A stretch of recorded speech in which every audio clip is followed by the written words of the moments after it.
My sister, 29-year-old female, and I, 26-year-old male, are not close. We come from a toxic family.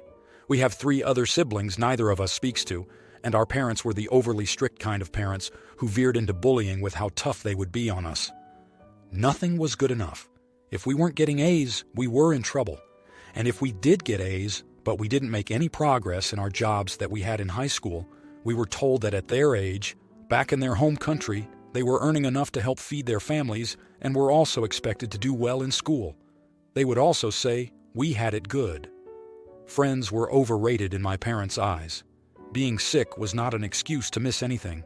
One time I was in the hospital after a severe allergic reaction, and my parents went to my teacher and brought me schoolwork to do.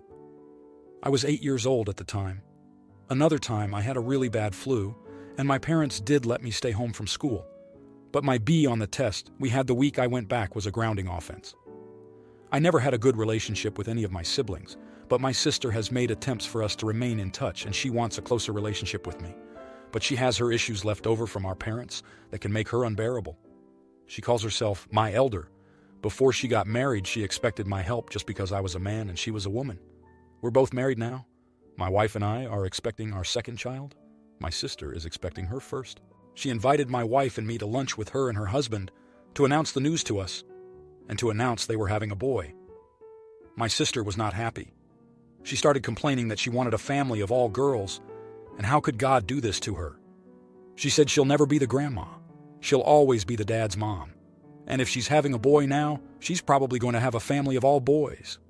My wife pointed out that dad's family doesn't mean you're not close, and she pointed out that her mom is extremely close to her dad's family, and that she never had a single thing to do with her mom's family. She also said that her 3 brothers and their families are very close, and they are adored by their grandkids. My sister dismissed my wife's reasoning and said she knows nobody who could say that. She was also rude to her and told her she was interrupting a conversation she wasn't part of. I got pissed at her for talking to my wife like that and told her she was out of line. In return, she was pissed and said it was easy for me to say because my wife and I are expecting a girl, that we didn't get stuck with a useless boy only. I lost my cool and asked her why she got pregnant, then if she was going to reject a boy and refuse to even try seeing it as a good thing. She told me because she wanted only girls, and it was none of my business anyway. Am I the idiot? Now, here are the comments. Comment 1. Not the idiot. And I feel bad for that poor baby because his mother is going to resent him from the minute he is born. Your sister has issues, and while what you said may have been a bit rude, you are right in the sense of, why in the world is she having kids if she only wants one gender? What a sin. Please don't let your nephew grow up feeling unloved. I hope the father is at least a caring man and not an ungrateful crapbag of a human like your sister seems to be. Comment 2. Not the idiot. Sister, I invited you to lunch to share my disappointment that we're having a boy. Brother and wife. Don't be disappointed, girls are great. Sister, you're wrong, and it's none of your business anyway. Your sister seemed like a little much. Your response is by no means out of line. My heart goes out to your nephew-to-be. He's in for a world of emotional abuse. Comment 3. Not the idiot, you're right. You don't really get to choose anything about your kids, genitals, gender, personality, appearance, or aptitude, and that is something you have to make peace with before deciding to have children. If your sister has that much of a preference, she isn't ready to be a parent. Now, for the next story. I, 47-year-old, has a child, Julie, 16 years old, and a niece, Mary, 15 years old. My husband is a doctor and I am in finance. Between us, we make a substantial income. My niece's parents, that is my sister and her husband, died in an accident 3 years ago. They had significant debt, and there was little left of their estate after settling it. My mom, who had retired, took Mary in. Mary was never an A-grade student, but after this, her grades started sinking even more. My mom tried to help her, but Mary seemed like she had given up. We sent her to therapy, but that didn't seem to help much. In the last exams, she failed half of her subjects and had to go to summer school. Before this year started, we tried telling her what failing would constitute and to try harder. I offered to cover her college fees if she kept her grades high enough to get into one. She didn't look motivated at all. As a last resort, I offered her if she could maintain a GPA above 3.5 throughout school. I would give her money equivalent to college, that she could use for anything: school, travel, or a down payment on a job. Her choice. Getting her to graduate was more important to me. Julie came to know of this offer yesterday, from Mary, who asked Julie's help to study. Julie approached me asking why I never offered such a deal to her. I told her we always told her we would pay for her college. Julie said that's not the same as offering free money for maintaining a GPA. I reminded her that she is a top student who maintains an average GPA of 4 and has dreams of getting into college. Mary isn't like that, and this is one way to motivate her to graduate. Julie says I am showing favoritism. She involved my husband, who says we should at least offer the same deal to Julie, but frankly, I am scared this deal would derail her from college. Am I the idiot for not offering the same incentive to her? Now, here are the comments. Comment 1. Yeah, I'm sorry for Mary's situation, but I have to go with, you're the idiot. I've never been a huge fan of money for grades to begin with. In this instance, I think it's a terrible idea. You're paying Mary for something that Julie has been doing without incentive because you are desperate to define success as graduating with a 3.5 GPA. That's not success. Success looks different for every child. Further, giving Mary money for grades probably means that she'll burn through that money, and when it's gone, she'll just want more. What is this really teaching Mary? Nothing. You feel sorry for her because her parents died. That's understandable. But giving her a huge sum of money because of it just isn't the right play here. Comment 2. You're the idiot. You're offering a kid a crapload of money, or what is at least a crapload to an 18-year-old, to just graduate and maintain a 3.5. Your niece is not going to college if they have given up in high school and will have no clue how to properly use that money. Tell me honestly if you would trust an 18-year-old yourself with $50,000, $200,000. As for your daughter, she is right. It's unfair to offer money under the same condition, but with different clauses. On one hand, it feels controlling of your daughter, and on the other, it feels devil-may-care about your orphan niece, who no longer has parents there to help guide them through the nightmare that is adulthood. Comment 3. You're the idiot, and I think this move is extremely unwise. From Mary, who asked Julie's help to study, you are breeding resentment, and I would not be surprised if this will lead to Julie refusing to help Mary, or perhaps even sabotaging her by teaching her something incorrect. Also, I reminded her that she is a top student who maintains an average GPA of 4 inches. Now that you soured her success, I wonder how long she will continue being a top student. She might stop very fast. I know I would. Now for the next story. My 32-year-old uncle and his wife, who is 69 years old, recently hosted a family BBQ at their home. This is normally a rotating thing, so everyone in the family takes turns hosting. My uncle is a very difficult man to get along with, and I mostly went because it is important to my 66-year-old mom. He is very rigid in his beliefs and will make it very clear to you if you have done something to offend him. Once that has happened, there is no chance for redemption, regardless of whether you are family, friends, or a stranger. While at the BBQ, everyone was standing around, and my 6-year-old daughter helped herself to a banana from the fruit bowl. Now, obviously, you shouldn't take anything that doesn't belong to you without asking, but she is 6, and manners are still being learned. Not saying she was right in this. That being said, my uncle lost his mind. He called her a thieving brat and started threatening to call the cops. I stepped in, and he told me to pack up my stuff and go because he didn't want thieves in his home. He told me that neither myself, my daughter, nor my 33-year-old husband would ever be welcome again, because clearly, this was a taught behavior. I was furious. I told my uncle that this intolerance was why he has no friends and why we only visit his home out of obligation. I told him that without my mom's family values, there wouldn't be anyone at the BBQ. In the middle of this, he pulled out his phone to call Mr. Police and ask how a little girl would survive in prison. My daughter was beside herself, so I gathered her and my husband, and we left. Apparently, after we left, my uncle was ranting and raving, and eventually, my 24-year-old cousin, not his child, told my uncle that he was lucky he didn't try with someone else in the family because I was still polite in what I said.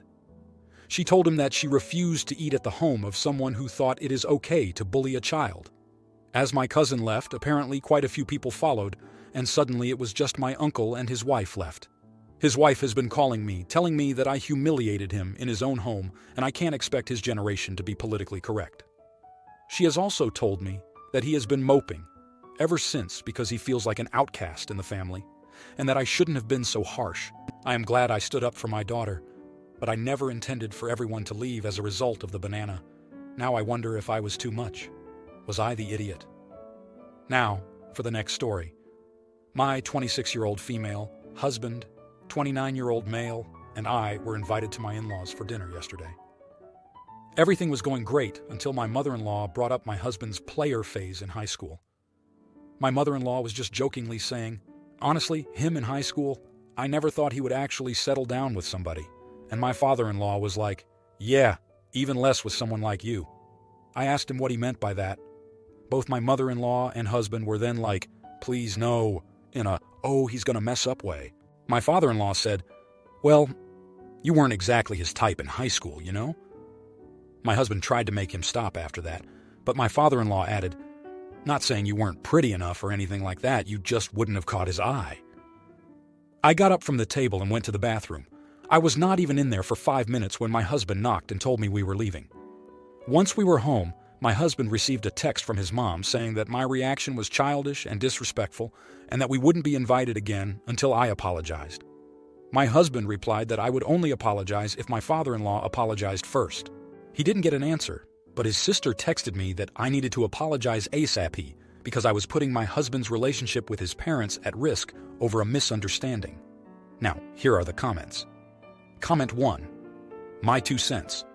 Tell your husband that it is okay he had a slutty phase in school and that he got loads of dates with conventionally attractive women. Tell him you really appreciate him standing up for you. Tell him that you will not see his father until the father publicly apologizes for physically comparing you to hubby's past lovers. Tell your husband you love him. Comment 2. Not the idiot. First off, your husband is a keeper. I'm happy that he stood by your side. As for apologizing, why should you apologize when you're the one who was insulted? Your father-in-law should have kept his mouth shut. Do not apologize for anything. Your father-in-law should apologize to you since he was the one who decided to be an ass. Comment 3. Not the idiot. He said something inappropriate. Then he made it worse. Everyone was telling him to stop, and he kept going. The only person ruining a relationship is your father-in-law for being shallow, and your mother-in-law for backing him, even though she knew he was wrong before he even said it. Now, for the next story. Am I the idiot for being mean to my ex for not making his full child support payments on time?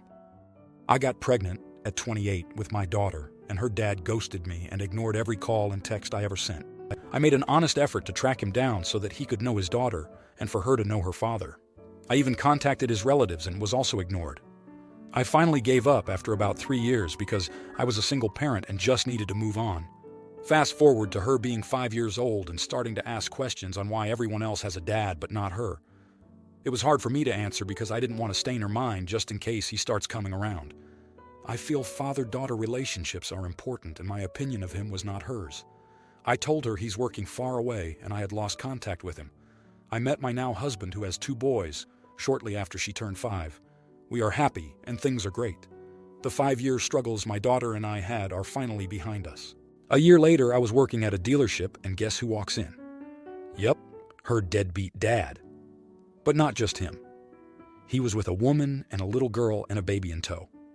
I didn't want to make a scene at my work, so I made sure he didn't see me, but when he left, I went to the sales associate they were talking to. I explained the situation, and he was more than happy to pass along the number he gave them. I wanted to talk to my husband to see if I should just let it go or try to pursue some child support. We both agreed that it is the right of the child to have that support and would give her a better quality of life. So I sent him a message saying who I was and that it's time he starts to contribute to our daughter and we could work something out together without going to court. Lawyers are expensive. He agreed, but wanted a paternity test. I understand that and agreed, told him to set it up. He mentioned he doesn't make a lot of money and wouldn't be able to afford much, but a little is better than nothing. Then I was ghosted again. A couple of years and some court hearings, and finally he was paying child support. I didn't go after back support, because I realize he has another family. Mr. I don't make much has actually been earning $200,000 a year the whole time. The judge ordered him to pay child support based on his yearly earnings and back support for the 2 years he wasted the court's time when he should have been paying. He wasn't happy about that, but in my opinion, it's his own mess. Now he's never paid on time or in full and has an excuse every time. I've had enough and gave him a piece of my mind, and I didn't hold back. He says I'm an idiot because I don't know or care about his situation. It's very easy for someone to make me feel guilty, so now I'm wondering, am I the idiot? Now, here are the comments. Comment 1. Not the idiot, NGT. He says I'm an idiot because I don't know or care about his situation. Really? His situation? How about your situation, the fact that he ghosted you, leaving you alone with your daughter? How dares he calling you an idiot? How about the first 5 years of her life that he didn't contribute to? The court said what he should do, and if he's not doing it, you get back to them. Comment 2. LOL, he's totally gaslighting you. He hasn't known you for years or cared about your or his own daughter's situation. He's a real peach. You have every right to receive child support, and you should have gone back farther. I think you've been more than generous and patient with him. Good for you giving him a piece of your mind. You've earned it. Not the idiot good luck. Comment 3. Child support is for the benefit of the child. I hope he is in a state like NY, which will allow you to force him to pay for her long after 1821, which will give her a leg up with college costs. His situation is his business. Your business is making sure your child gets the maximum support that she should get. If you like this video, you'll probably like these too. Also, while you're here, please consider subscribing. It's your support that keeps this channel alive and allows me to make better and longer videos. Have a great day.